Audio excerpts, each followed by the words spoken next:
It's been approximately 100 days of Switch 2, and so today it's the 100-day review. Plus, should you buy a Switch 2 in 2025 if you don't have one already? What's going on, everybody? It's Zach from SwitchForce. I'm breaking this video into two parts. The first part is 100 days review of the Switch 2, how I feel about it, what I think, what I would give it. And then the second part is if you don't yet have a Switch 2, should you buy a Switch 2 in 2025? We've had the big directs for the year. We know all the games coming out. We've got the holiday lineup. We have the releases, the DLC.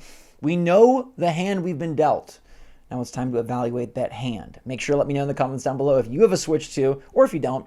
Like, what would you rate this thing after 100 days? System came out June 5th. It's been about 104 days. So what would you give this in terms of a 1 to 10 rating? I think the system started off really, really hot. Now, from like a mindshare standpoint, maybe it didn't given the Mario Kart World $80 price point, but we kicked it off with an amazing direct pre-launch, and we had a game that everybody was overjoyed about in DK Bonanza, and that game came through super clutch. I think DK Bonanza is the crown jewel of the Switch 2 thus far. That is my current favorite game of the year, although Hollow Knight Silksong is pretty close.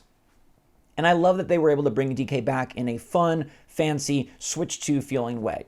Now, Mario Kart World probably should have been the best game on Switch 2, but it feels like that one fell off relatively quickly.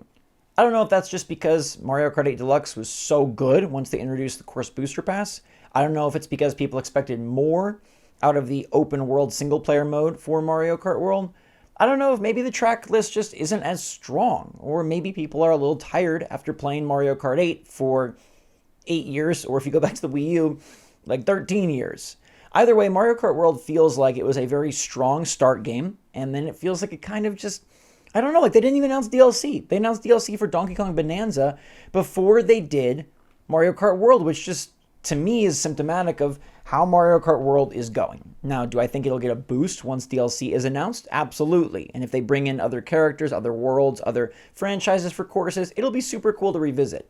But right now, I would say Mario Kart World definitely did not hit as hard as Mario Kart 8 Deluxe. The best part of Mario Kart World to me was that it was a great day one title and allowed you to save money on your Switch 2 because they provided the Mario Kart World bundle for Switch 2 for an expensive system, right? It's a $450 system, and you were able to save $30 if you got the bundle for $500. Now, there's another bundle coming with Pokemon Legends ZA. That one is not as good of a deal because that game can be acquired cheaper. Regardless, I think that the lineup for Nintendo Switch 2 after 100 days is in a solid spot. Do I wish that there was a big 3D Mario game on the horizon? Yes. Do I wish that they had teased something more for mid or late 2026? Yes. But right now we have a very plentiful lineup for 2025, and after 100 days, I feel really good about where the games are at. We did get 2 huge tentpole titles, and we've got like 4 more the rest of the year, and they're spread across a wide variety of genres, which I think is really neat. I do appreciate that Nintendo didn't just do a bunch of the same thing. We do have 2 racers, but they seem very different, and we do have Donkey Kong and Mario, but it's old Mario being brought back, and they're saving 3D Mario to space out the 3D platformers. I think on the horizon, having Metroid Prime 4, that game looks like a amazing once-in-a-generation type title from Nintendo. I think it's going to blow people away. I don't think they're doing it justice in the marketing, and that's currently my most anticipated Nintendo title, and maybe even game in general. I also love that we have an improved Hyrule Warriors. I think that game is going to surprise people, and I'm hoping that I'm surprised by Kirby Air Riders, because right now, that one's not super high on my radar, but I'm hoping that, as people say, that game is much more fun than it initially looks. Now, we also have to consider the indie support that the Switch 2 has gotten. The third-party support in Cyberpunk 2077 was an awesome first addition. We also have Borderlands 4 coming out in a few weeks, which seems like it's going to be a solid port. We know that Final Fantasy VII and Elden Ring and a lot of other games from the Resident Evil franchise and many more are coming to Switch 2. We got some Yakuza in there. We got some Street Fighter in there. Missing out on Monster Hunter, but it does seem like Capcom is going hard, so I expect them to continue to bring their IP. I think from a third-party standpoint, the Switch 2 is starting off excellently. And from an indie standpoint, Hollow Knight Silksong is one of the best ever. That is this system's Celeste in terms of starting off with just a killer app indie that everyone should play. Although Hollow Knight Silksong is pretty darn difficult, it's still an amazing experience. And Hades 2, being a timed console exclusive, looks to be another one of those coming out in just a few weeks.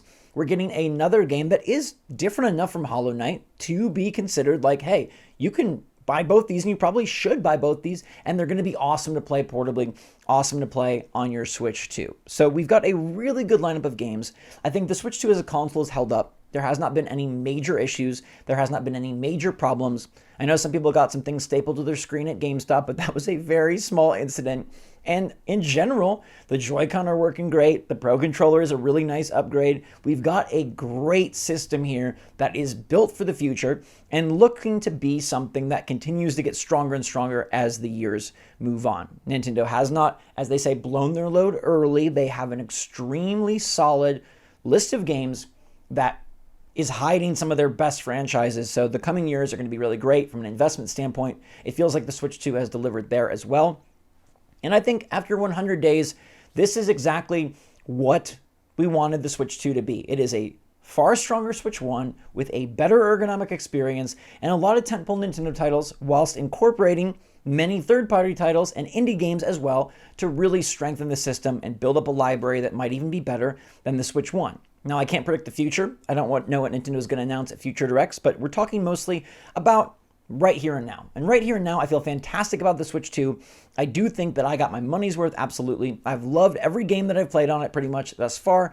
I'm having a really good time. I think the third-party stuff is strong as I was hoping. Maybe you'd say stronger than I expected, but as strong as I was hoping. And it seems like they're going to be delivering more and more games day and date. Third parties are really on board. The sales just mean, hey, we've got tons of players, so we will be alluring and tantalizing to these third-party companies out there that do want to put their games on Switch 2. We got Madden, we got NBA, we're getting FIFA, FC, and we're going to get Call of Duty probably next year. So most of the big franchises, Star Wars Outlaws is a phenomenal port that surprised people. We don't yet have Elden Ring and Final Fantasy, but I think those are going to be more than fine as well. And we got the whole franchise promised for the remake trilogy from Square Enix, so that's really darn nifty. Now, for me, the Switch 2 feels like it's a solid 9 out of 10. Do I wish that there was more? Yes, but I still have some big games I'm excited for towards the end of the year, and I think that as a Switch 2 owner right now, I'm feeling really good. Do I wish that the next 6 months had something bigger? Yes, but 100 days, that's what we're evaluating. I'll do a 200-day or a 300-day once we get closer to that point, and maybe the score will drop given that the initial lineup of games I feel is stronger than maybe the sort of second 3 months, the second quarter of games. But right now, I think this is a 9 out of 10 system. I'm very pleased with my purchase. I don't regret it. I think the games are significantly improved on the Switch 2. The screen is amazing, as big and as bright as it is. I love the new Joy-Con. I love the ergonomics. I can play this thing portably and not feel uncomfortable. And that's a huge, really undersold upgrade from the Switch 2. It's not just the graphics, it's not just the bigger screen, it's not just the gameplay opportunities, it's the fact that I can play this thing handheld and like it. Remember how Switch 1 I was always Portable Pro? I had to play the Portable Pro Controller mode. I don't have to here. I just play with the Joy-Con because it's bigger, better, and it feels much nicer in my hands for longer play sessions. So I'm very pleased with the Switch 2. I think they freaking did deliver something great, and I think that the future is even better than the now, and I love DK Bonanza. I think that's a generational title right off the bat. The fact that we're saying Mario Kart World is kind of like, right now maybe, is just a testament to how good DK Bonanza is and how strong Nintendo started off this generation. We'll see where they go from here, but right now, I feel great. Now, the question of should you buy a Switch 2 in 2025 if you haven't already is vastly different and changes things up tremendously. Because if you haven't bought one yet, I assume you weren't insanely crazy about Mario Kart World or DK Bonanza. Like maybe you are looking forward to playing them. Maybe you do think DK Bonanza is something you love, but you've gotten by this far without playing it. So that tells me it wasn't like a 20 out of 10 want, and you felt like saving your money or preparing or waiting to see what they had on offer was maybe more important, or you couldn't afford it, and so now you're building that money up. But you've waited this long regardless. You've made it this far. I'm going to say I don't know that the Switch 2 is totally worth it for everyone in 2025. And that might shock you, but let's take a look at this. I made a list of what I think will be the 10 best Switch 2 games by the end of the year, all right? Mario Kart World, Donkey Kong Bonanza, Hollow Knight Silksong, Hades 2, Metroid Prime 4, Pokemon Legends ZA, Borderlands 4, Final Fantasy Tactics Remake, Mario Galaxy 1+2, Hyrule Warriors Age of Imprisonment. Now, out of those 10 titles, 6 of them are available on your Switch 1. 6 of them. Everything except for Mario Kart World, DK Bonanza, Hyrule Warriors, and Borderlands 4 is available on your Switch 1. Now that is very interesting because, yeah, it's a new system, so we don't expect everything to just immediately leap over. But you can play 6 of what I anticipate to be the top 10 games on Switch 2 on your Switch 1. Hades 2 and Hollow Knight Silksong are absolute gems.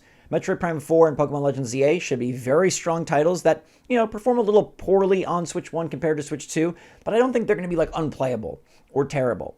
You've also got Final Fantasy Tactics coming in. You've got Mario Galaxy 1+2 coming in. You've got a lot of options for games to play that are new titles, exciting titles, and interesting. Now, you're missing out on Mario Kart World, but you probably have Mario Kart 8 Deluxe, and I think that could tide you over. You're missing out on Hyrule Warriors Age of Imprisonment, which is going to be a significantly better game, but you've got 2 Hyrule Warriors, and maybe you didn't even play either of them. You could go back to one of those or skip it entirely. Borderlands 4 is already available on other platforms, and maybe you have an opportunity to pick that up elsewhere, or maybe you could just wait on that one because the game will inevitably get some super sales and discounts as 2026 moves forward. Now, DK Bonanza is kind of the one where I'm like, dude, I wish you could play that. I have high hopes that everyone gets to play that game that's a Nintendo fan because I think it's that good and that glorious, and it's the Mario team, so it's like the closest you're getting to a 3D Mario, a new one, this year. So DK Bonanza is kind of like that thing that's like holding me on to the edge of like, you need a Switch 2, but when it's one game, I don't feel like one game justifies a $500 purchase. To me, that just is a ton of money for one experience that is a wonderful, incredible, my current Game of the Year experience. But if that's usurped by, say, Metroid Prime 4, I'd feel really, really bad about saying you have to get a Switch 2. If Nintendo's best Game of the Year ends up being Metroid Prime 4, that is such a win for Switch 1 owners. Now, there's some third-party titles that you can't play on Switch 1, like Cyberpunk 2077 and Star Wars Outlaws, but again, not only are those games available elsewhere, but those are older titles that maybe you had a chance to rent, play, try out at a friend's house, and I don't think those are system-selling type titles for the Switch 2. Now, 2026 gets much more interesting because Nintendo will lean more heavily on a Switch 2 exclusive lineup, and third parties are going to start supporting the system day and date, as we see evidenced early in 2026 with Resident Evil 9 Requiem. I'm sure many more titles will follow suit in 2026, and then you might start feeling the heat. But the other thing to consider is that early 2026 isn't a super crazy hot lineup for Nintendo. Now, are there cool games? Yes, Mario Tennis Fever looks fun. I'm absolutely buying it. Yoshi's Mysterious Book could be a sleeper hit. We've got a new Fire Emblem coming at some point, probably first half of 2026. But none of those games are like the sequel to Tears of the Kingdom, the sequel to Mario Odyssey. Do you need a Switch 2 to prep for early 2026? I don't think you do.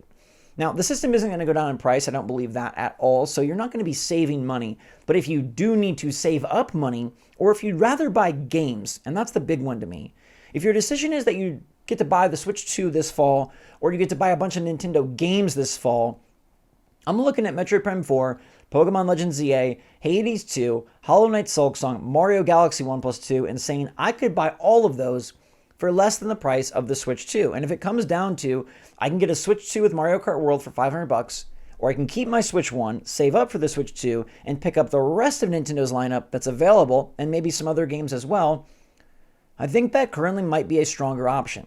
Is the Switch 2 a better system that I'm very happy with? Absolutely. But is it a must upgrade right now? I don't think so. Is it significantly better in every way? Yes, but given what Nintendo has announced thus far, what we know about, outside of DK Bonanza, I don't know that there is something that you have to play right now. And I think the fact that they're supporting the Switch 1 with plentiful great games, and that indie developers are obviously supporting it via the eShop, gives you a lot of new stuff to play where you won't feel like you're missing out. You get to partake in some of the biggest conversations of the year for Nintendo with Metroid Prime 4, Pokemon Legends ZA, and Mario Galaxy in that order. I think that's really exciting for a Switch 1 owner. They get to be a part of everything. The DK Bonanza conversation is past. The Mario Kart World conversation until DLC is past. Like I said, if you've held out thus far, what's waiting another 6 months? I think seeing the February Direct might be the tipping point where I say, okay, based on what they're unveiling for the rest of 2026 and the holiday, and how many titles are cross-gen versus not, could be the deciding factor. Because look, if Nintendo comes out and says, hey, there's a bunch more games that are coming out on Switch 1 and 2, like MP4 and like Pokemon Legends, then we might say, hey, you can still wait it out. But if they do what I expect and in 2026 shift heavily to Switch 2, it's going to be a different story. So you're not wrong for picking it up now. You're not wrong for preparing for the future. And you still do have an exciting opportunity to get a better version of Metroid Prime 4, of Pokemon Legends ZA, of Hollow Knight Silksong, of Hades 2, and of every other game that you currently own, pretty much, on the Switch 2, as well as exclusive experiences that will continue to pile up as the months go on. But I don't feel like you need a Switch 2 right now, and I don't think that 2025 is the must-buy year for Switch 2, at least as of right now. Specifically because Nintendo is still supporting the Switch 1, and specifically because Nintendo has not announced any true tentpole title going forward yet that's just coming out on Switch 2. And that gives you some leeway, that gives you some time, and given that there are so many titles coming out on Switch 1 and on other platforms, if you happen to be a multi-console or a PC owner, I think it'd be better to spend your money on games this fall, save up for the Switch 2, and then get it when you got the must-buy game that you just can't wait to play. And if for you that's DK Bonanza and you've been waiting, then like I said, there's no wrong answer here. If you do buy a Switch 2, you're going to get your money's worth. I feel a 9 out of 10 after 100 days, but I can't in good faith tell you that it's a must-buy. I just don't think that right now it is. But I'm curious what you all think.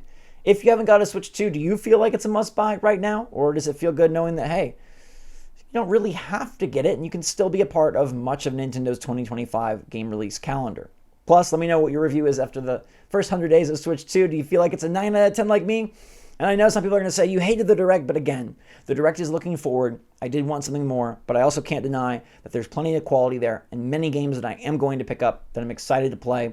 And we'll have to do a 200-day review when that point comes, and maybe we can reevaluate things from there. But right now, getting 2 huge games, including a Game of the Year candidate, some amazing indies, some great third-party support, and the promise of many more games the rest of the year, I feel very good about my Switch 2, especially since every experience I've had I know is improved from Switch 1, and the ergonomics of that system, coupled with the better screen, the bigger screen, just makes it feel like an elevated experience in every way. You could argue that it is a Switch 1.5, but after 100 days, I don't feel like that's the case. I feel like it is a strong sequel system, and we'll have to wait and see if the lineup can continue to buoy this thing into the 2 as opposed to the 1.5, because considering what we know going forward, I might lean more towards that 1.5, but again, this is a 100 days review, so that's where the nuance comes in. Let me know your take in the comments down below. Until next time, everybody, thanks so much for watching. Stay safe, stay healthy, stay happy, stay positive out there. Love y'all lots. SwitchForce, out.